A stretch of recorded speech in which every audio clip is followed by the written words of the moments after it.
Hello friends, welcome to ವಿದ್ಯಾ ರುಚಿಯಾದ ಅಡುಗೆ ಮನೆ. ಇವತ್ತು ನಾನು ನಿಮಗೆ ಮಟನ್ ಸಾರು ಹೇಗೆ ಮಾಡೋದು ಅಂತ ಹೇಳ್ಕೊಡ್ತಾ ಇದ್ದೀನಿ. ಇದಕ್ಕೆ ಏನೇನು ಇಂಗ್ರೀಡಿಯೆಂಟ್ಸ್ ಬೇಕು ಅಂತ ನೋಡೋಣ. ಮೊದಲಿಗೆ ಇಲ್ಲಿ ಸಣ್ಣದಾಗಿ ಒಂದು ಚಿಕ್ಕ ಈರುಳ್ಳಿನ ಹೆಚ್ಚಿಟ್ಕೊಂಡಿದ್ದೀನಿ. ಒಂದು ಕಟ್ ಕೊತ್ತಂಬರಿ ಸೊಪ್ಪನ್ನ ಚೆನ್ನಾಗಿ ತೊಳೆದು ಸಣ್ಣದಾಗಿ ಕಟ್ ಮಾಡಿದ್ದೀನಿ. ಶುಂಠಿ 1 ಇಂಚ್ ಇಷ್ಟು ಉದ್ದದಷ್ಟು ಶುಂಠಿನ ತೊಳೆದು ಸಣ್ಣದಾಗಿ ಹೆಚ್ಚಿದ್ದೀನಿ. ಬೆಳ್ಳುಳ್ಳಿ ಇದೆ, ಒಂದು 15 ಎಷ್ಟಿದೆ ಬೆಳ್ಳುಳ್ಳಿ. ಒಂದು ದಪ್ಪ ಈರುಳ್ಳಿನ ಹೀಗೆ ಉದ್ದುದ್ದಕ್ಕೆ ಕಟ್ ಮಾಡ್ಕೊಂಡಿದ್ದೀನಿ. ಮತ್ತು ಒಂದು 3 ಮೀಡಿಯಮ್ ಸೈಜ್ ಟೊಮ್ಯಾಟೋಸ್ನ ಈ ರೀತಿ ಕಟ್ ಮಾಡಿ ಇಟ್ಕೊಂಡಿದ್ದೀನಿ.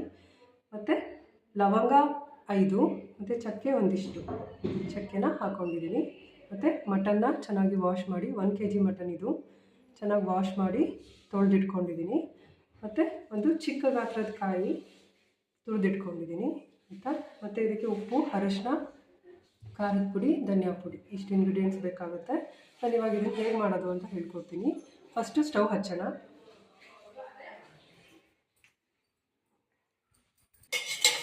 ಇವಾಗ ಕುಕ್ಕರ್ ಇಟ್ಟಿದ್ದೀನಿ.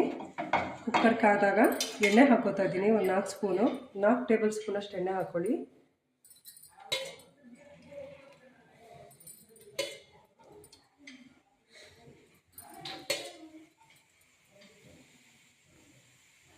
ಮಟನ್ನಲ್ಲಿ ಜಾಸ್ತಿ ಕೊಬ್ಬಿದ್ರೆ ಸ್ವಲ್ಪ ಎಣ್ಣೆ ಕಮ್ಮಿ ಹಾಕ್ಕೊಳ್ಳಿ, ನೋಡಿ ಹಾಕ್ಕೊಳ್ಳಿ.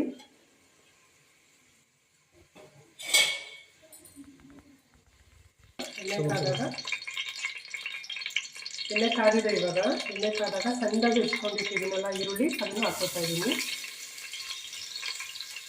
ಒಂದು ಚಿಕ್ಕ ಗಾತ್ರದ ಈರುಳ್ಳಿ ಸಣ್ಣದಾಗಿ ಹೆಚ್ಚಿಟ್ಕೊಂಡಿದ್ದೀನಿ, ಅದನ್ನು ಹಾಕೋತಾ ಇದ್ದೀನಿ.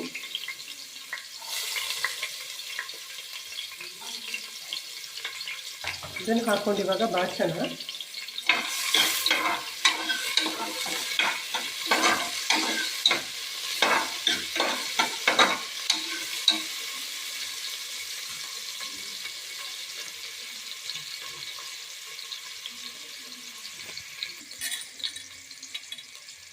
ಇದು ಸ್ವಲ್ಪ ಫ್ರೈ ಆದಮೇಲೆ ಇವಾಗ ವಾಶ್ ಮಾಡಿಟ್ಟಿರೋ ಮಟನ್ ಹಾಕೋತಾ ಇದ್ದೀನಿ.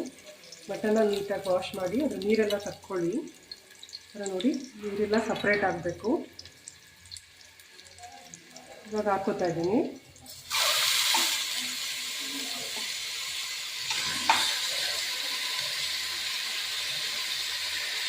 ತುಂಬ ಫ್ರೆಶ್ಶಾಗಿ ಚೆನ್ನಾಗಿದೆ ಮಟನ್ನು.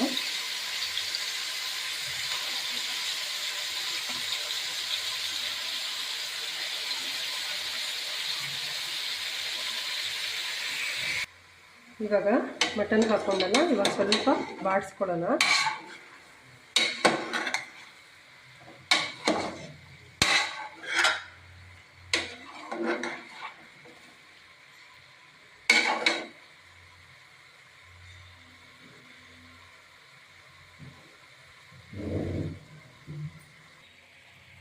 ಇವಾಗ ಈ ಕಡೆ ಮಟನ್ ಫ್ರೈ ಆಗ್ತಾ ಇದೆ. ಈ ಕಡೆ ನಾವು ಮಸಾಲೆನ ಹುರ್ಕೊಂಡ್ಬಿಡೋಣ. ಫಸ್ಟು ಮಸಾಲೆಗೆ ಹುರ್ಕೊಳ್ಳೋದಕ್ಕೆ ಬಾಣಲಿ ಇಟ್ಟಿದ್ದೀನಿ. ಸ್ವಲ್ಪ ಎಣ್ಣೆ ಹಾಕೋತೀನಿ.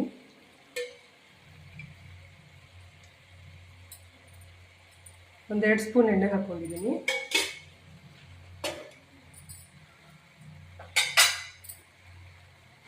ಇವಾಗ ಇದಕ್ಕೆ ಉದ್ದ ಹೆಚ್ಚಿರುವಂಥ ಈರುಳ್ಳಿ,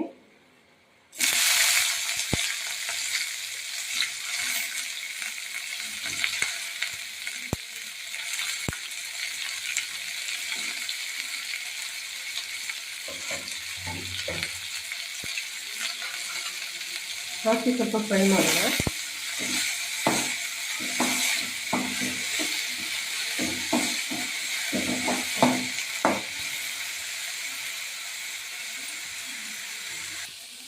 ನೋಡಿ, ಇದಿಷ್ಟು ಫ್ರೈ ಆದಮೇಲೆ ಇವಾಗ ಇದಕ್ಕೆ ಈ ಬೆಳ್ಳುಳ್ಳಿ, ಶುಂಠಿ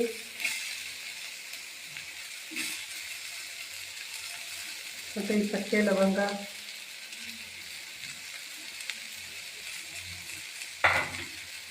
ಎಲ್ಲ ಹಾಕ್ಕೊಂಡು ಈ ಸತಿ ಫ್ರೈ ಮಾಡ್ತಾಯಿದ್ದೀನಿ. ಇದೆಲ್ಲ ಫ್ರೈ ಮಾಡೋದ್ರಿಂದ ಒಳ್ಳೆ ಟೇಸ್ಟ್ ಬರುತ್ತೆ.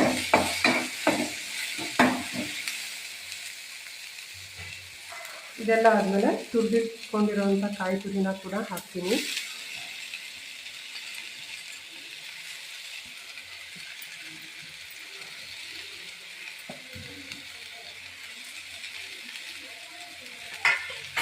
ಇದನ್ನು ಹಾಕಿ ಸ್ವಲ್ಪ ಬಾಡಿಸ್ಕೊಳ್ಳೋಣ. ಒಂದು 2 ನಿಮಿಷ ಬಾಡಿಸ್ಕೊಂಡ್ರೆ ಸಾಕು. ತುಂಬ ಏನು ಫ್ರೈ ಮಾಡಬೇಕು ಅಂತ ಇಲ್ಲ, ಜಸ್ಟ್ ಸ್ವಲ್ಪ ಬಿಸಿ ಆದರೆ ಸಾಕು. ನೋಡಿ, ಒಂದು 2 ನಿಮಿಷ ಇದಕ್ಕೆ ಬಾಡಿಸ್ಕೊಂಡಿದ್ದೀನಿ. ಈಗ ಸ್ಟವ್ ಆಫ್ ಮಾಡ್ತೀನಿ.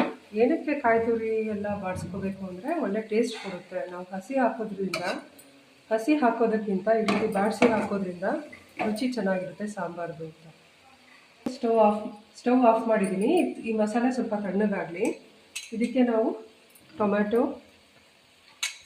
ಮತ್ತು ಕೊತ್ತಂಬರಿ ಸೊಪ್ಪು ಇದನ್ನೆಲ್ಲ ಹಾಕಿಟ್ಕೊಳ್ಳೋಣ. ಇದು ಫುಲ್ ತಣ್ಣಗಾದ್ಮೇಲೆ ಇದನ್ನೆಲ್ಲ ರುಬ್ಬಿ ಹಾಕಬೇಕು. ಇವಾಗ ಇದು ಮಟನ್ ಸ್ವಲ್ಪ ಬಾಡಿದೆ ನೋಡಿ, ಒಂದು ಸ್ವಲ್ಪ ಫ್ರೈ ಆಗಿ ಇದರಲ್ಲಿರೋ ರಾ ಸ್ಮೆಲ್ಲೆಲ್ಲ ಹೋಗಿರುತ್ತೆ. ಇವಾಗ ನಾವು ಇದಕ್ಕೆ ಉಪ್ಪು, ಅರಿಶಿನ, ಖಾರದ ಪುಡಿ ಎಲ್ಲ ಹಾಕ್ಕೊಳ್ಳೋಣ.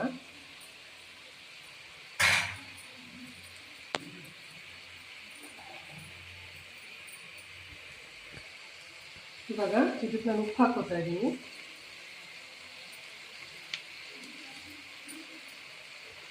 ನಾನು ಒಂದು 1.5 ಸ್ಪೂನಷ್ಟು ಉಪ್ಪು ಹಾಕ್ಕೊಂಡಿದ್ದೀನಿ. ಆಮೇಲೆ ಟೇಸ್ಟ್ ಮಾಡಿ ಬೇಕಂದರೆ ಹಾಕೋಬೋದು. ಇವಾಗ ಸ್ವಲ್ಪ ಬಾಡಿಸ್ತೀನಿ ಉಪ್ಪು ಹಾಕಿದ್ಮೇಲೆ.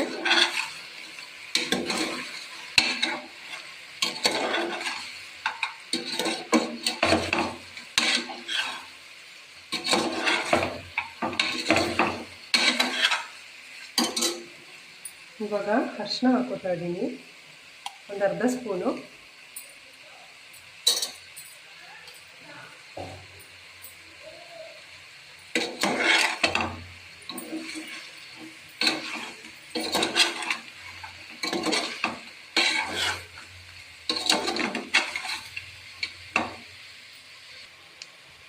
ಇವಾಗ ಉಪ್ಪು ಅರಿಶಿನ ಬಾಡಿಸಿದ್ಮೇಲೆ ಇವಾಗ ಖಾರದ ಪುಡಿ ಹಾಕೋತಾ ಇದ್ದೀನಿ. ನಾವು ಖಾರದ ಪುಡಿ, ಧನಿಯಾ ಪುಡಿ ಎರಡೂ ಮಿಕ್ಸ್ ಮಾಡಿರ್ತೀವಿ ನಮ್ಮ ಮನೆಯಲ್ಲಿ, ಸಪ್ರೇಟ್ ಅಂತ ಇಲ್ಲ. ಖಾರದ ಪುಡಿ, ಧನಿಯಾ ಪುಡಿ ಎರಡೂ ಬಿಸಿ ಒಂದು ಕ್ವಾಂಟಿಟಿಲಿ ನಾವು ಮಿಕ್ಸ್ ಮಾಡಿಟ್ಟಿರ್ತೀವಿ. ಸೊ ಇದರಲ್ಲಿ ಖಾರದ ಪುಡಿ, ಧನಿಯಾ ಪುಡಿ ಎರಡೂ ಇದೆ. ಸೊ ನಾನು ಇದಕ್ಕೆ ಒಂದು 2 ಸ್ಪೂನ್ಸ್ ಅಷ್ಟು ಖಾರದ ಪುಡಿ ಹಾಕ್ಕೊತಾ ಇದ್ದೀನಿ.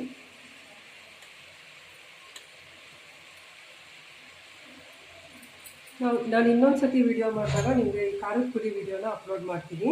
ಹೇಗೆ ನಾವು ಖಾರದ ಪುಡಿ, ಧನಿಯಾ ಪುಡಿ ಮಾಡಿ ಮಿಕ್ಸ್ ಮಾಡ್ತೀವಿ, ಕ್ವಾಂಟಿಟಿ ಎಲ್ಲ ಅವಾಗ ನಾನು ಹೇಳ್ಕೊಡ್ತೀನಿ. ಇವಾಗ ಖಾರದ ಪುಡಿ ಹಾಕಿದ್ಮೇಲೆ ಒಂದು ಸತಿ ಮಿಕ್ಸ್ ಮಾಡ್ತಾ ಇದ್ದೀನಿ.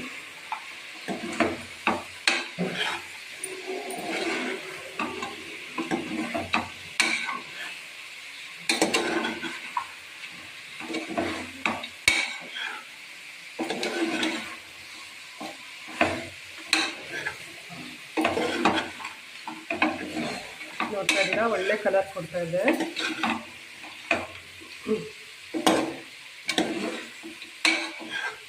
ಖಾರದ ಪುಡಿಗೆ ನಾವು ಬ್ಯಾಡ್ಗೆ ಮತ್ತು ಗುಂಟೂರು ಮೆಣಸಿನ್ಕಾಯಿನ ಯೂಸ್ ಮಾಡಿದ್ದೀವಿ. ಸೊ ಇವಾಗ ಮಿಕ್ಸ್ ಮಾಡಿದ್ಮೇಲೆ ಇದಕ್ಕೆ ಸ್ವಲ್ಪ ನೀರು ಹಾಕೋತಾ ಇದ್ದೀನಿ.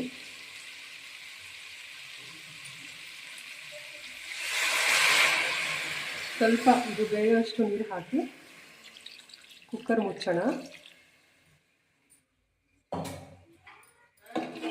ನೀರು ಹಾಕಿ ಒಂದು ಸತಿ ಮಿಕ್ಸ್ ಮಾಡಿ. ಜಾಸ್ತಿ ನೀರು ಹಾಕ್ಕೊಳ್ಳೋಕೆ ಹೋಗಬೇಡಿ, ಸ್ವಲ್ಪ ಬೇಯಷ್ಟು ನೀರು ಹಾಕ್ಕೊಂಡ್ರೆ ಸಾಕು.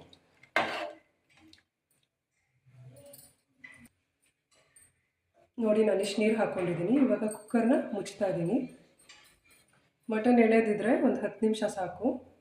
10 ನಿಮಿಷ ಟೈಮ್ ನೋಡ್ಕೊಂಡು ವಿಜಲ್ ಮಾಡಿಸಿ. ನೋಡಿ, ನಿಟ್ ಕ್ಲೋಸ್ ಮಾಡಿದ್ದೀನಿ. ಟೈಮ್ ನೋಡಿಕೊಂಡು ಒಂದು 10 ನಿಮಿಷ ವಿಜಲ್ ಮಾಡಿಸಿ. ಮಟನ್ ಬಲ್ತಿದ್ರೆ ಒಂದು 15 ನಿಮಿಷ ಬೇಕಾಗುತ್ತೆ. 10 ಮಿನಿಟ್ಸ್ ಸಾಕು, ಎಳೆ ಮಟನ್ ಇರೋದ್ರಿಂದ 10 ನಿಮಿಷ ಸಾಕು. ಇವಾಗ ನಾನು ಆಗಲೇ ಹುರಿದು ತಣ್ಣಗಾಗಿ ಬಿಟ್ಟಿದ್ನಲ್ಲ, ಎಲ್ಲ ಮಿಕ್ಸ್ ಮಾಡಿ ಆ ಮಸಾಲೆನೆಲ್ಲ ಹಾಕ್ಕೊಂಡು ರುಬ್ಕೋತಾ ಇದ್ದೀನಿ.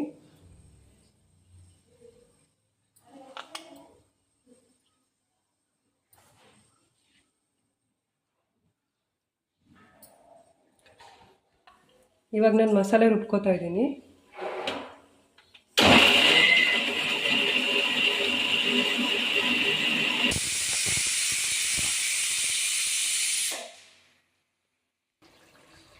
ಚೆನ್ನಾಗಿ ಬೆಂದಿದೆ ಮಟನ್ನು. ಒಂದು 10 ನಿಮಿಷ ಬೇಯಿಸ್ಕೊಂಡಿದ್ದೀನಿ, ಒಂದು 10 ನಿಮಿಷ ಕೂಗಿಸಿದ್ದೀನಿ. ಇವಾಗ ಲಿಡ್ ಓಪನ್ ಮಾಡಿದ್ದೀನಿ. ಇವಾಗ ನಾವು ರುಬ್ಕೊಂಡಿರೋಂಥ ಮಸಾಲೆ ಹಾಕೋತಾ ಇದ್ದೀನಿ.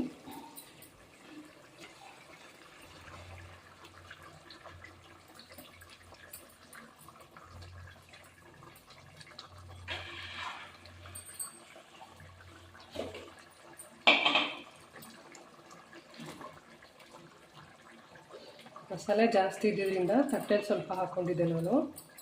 ಈಗ ಮಸಾಲೆ ಎಲ್ಲ ಹಾಕಿದ್ದೀನಿ. ಮಸಾಲೆ ಹಾಕಿದ್ಮೇಲೆ ಮಿಕ್ಸಿಲಿ ರುಬ್ಬಿದ್ವಲ್ಲ ಮಸಾಲೆದು ಆ ನೀರನ್ನು ಹಾಕ್ಕೊತಾ ಇದ್ದೀನಿ. ಮಿಕ್ಸಿನೆಲ್ಲ ನೀಟಾಗಿ ಒರೆಸಿ ಹಾಕ್ಕೊತಾ ಇದ್ದೀನಿ. ನೋಡಿ, ನಿಮಗೆ ಸಾಂಬಾರು ಕನ್ಸಿಸ್ಟೆನ್ಸಿ ಎಷ್ಟು ಬೇಕೋ ಅಷ್ಟು ನೋಡಿಕೊಂಡು ನೀರು ಹಾಕ್ಕೊಳ್ಳಿ. ನೋಡಿ, ನಾನು ಈ ಕನ್ಸಿಸ್ಟೆನ್ಸಿಗೆ ಹಾಕ್ಕೊಂಡಿದ್ದೀನಿ. ಇವಾಗ ಇದು ಕುದಿಬೇಕು ಚೆನ್ನಾಗಿ. ಮಸಾಲೆ ವಾಸನೆ ಎಲ್ಲ ಹೋಗೋ ತನಕ ಚೆನ್ನಾಗಿ ಕುದಿಸಿ. ನೋಡಿ, ಚೆನ್ನಾಗಿ ಕುದೀತಾ ಇದೆ. ಚೆನ್ನಾಗಿ ಕುದಿಬೇಕು. ಇದು ಒಂದು 5ರಿಂದ 10 ನಿಮಿಷ ಚೆನ್ನಾಗಿ ಕುದಿಸಿ. ಮಟನ್ ಸಾಂಬಾರು ರೆಡಿಯಾಗಿದೆ. ನಾನು ಇದನ್ನು ಮುದ್ದೆ ಜೊತೆ ಸರ್ವ್ ಮಾಡ್ತಾಯಿದ್ದೀನಿ. ನೋಡಿ, ನಿಮಗೆ ಈ ವಿಡಿಯೋ ಇಷ್ಟ ಆದಲ್ಲಿ ಸಬ್ಸ್ಕ್ರೈಬ್ ಮಾಡಿ, ಲೈಕ್ ಮಾಡಿ, ಶೇರ್ ಮಾಡಿ. ಇನ್ನೊಂದು ಹೊಸ ವಿಡಿಯೋ ಜೊತೆ ನಾನು ನೆಕ್ಸ್ಟು ವ್ಲಾಗ್ನಲ್ಲಿ ನಿಮ್ಮನ್ನ ಮೀಟ್ ಮಾಡ್ತೀನಿ. ಅಲ್ಲಿವರೆಗೂ ಟೇಕ್ ಕೇರ್, ಬಾಯ್.